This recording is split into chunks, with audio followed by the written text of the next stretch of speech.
He was faced with a life-threatening disease and forced into independent study. But now, after beating cancer last year, a Visalia student is getting ready to graduate. In this morning's senior success story, I'll introduce you to the teen whose fight and determination helped him reach his diploma.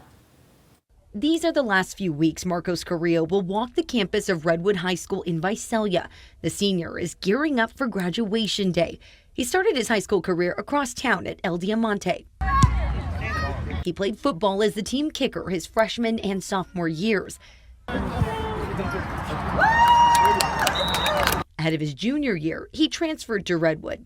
Unable to play because of transfer rules, he stayed busy with his family, hanging out with friends, and sticking to schoolwork. Then the spring semester came along, and he felt a lump in his right armpit. At first, I thought maybe I just injured it because it just felt sore. But then eventually we went to the doctor because it wasn't going away.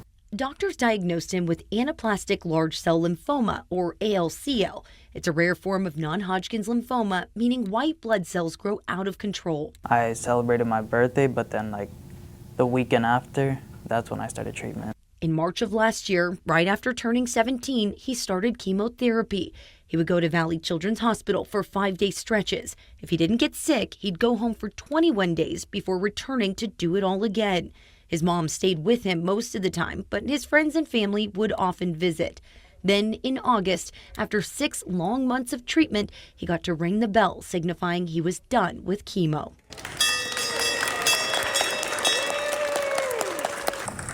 What did that feel like? I started crying that time. Yeah, that was probably the first time.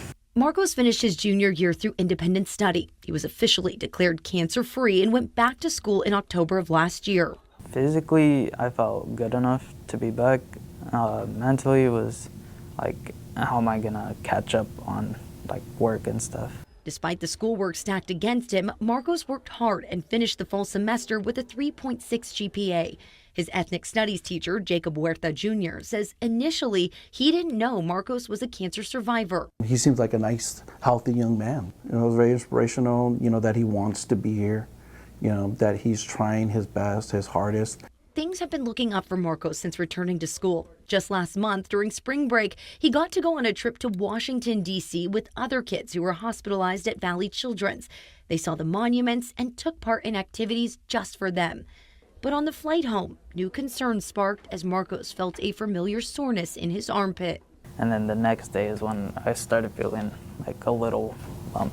He recently underwent tests and doctors determined his cancer has returned. He says regardless, he's focused on making sure he's able to graduate. I mean, I'm still trying my best to turn in all my stuff so I still have my stuff to graduate if I'm healthy enough to walk still.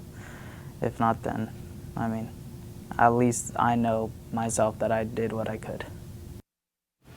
Marcos says after graduation, his main priority will be making sure he is healthy. And after that, he wants to go to a trade school to become an electrician. Of course, we are wishing him all the best.